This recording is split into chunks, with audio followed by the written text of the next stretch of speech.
আব্বা তোমার একটা কথা কই। কি কবি ক?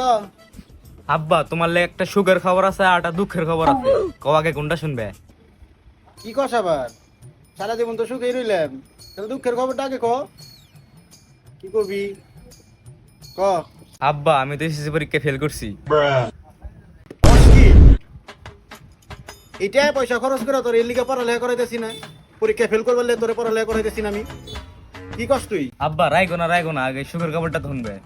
রাগুম না মানে করছাস ফেল, আবার কস রাগুম না। ক এখন সুখের খবরটা ক, কি কবি?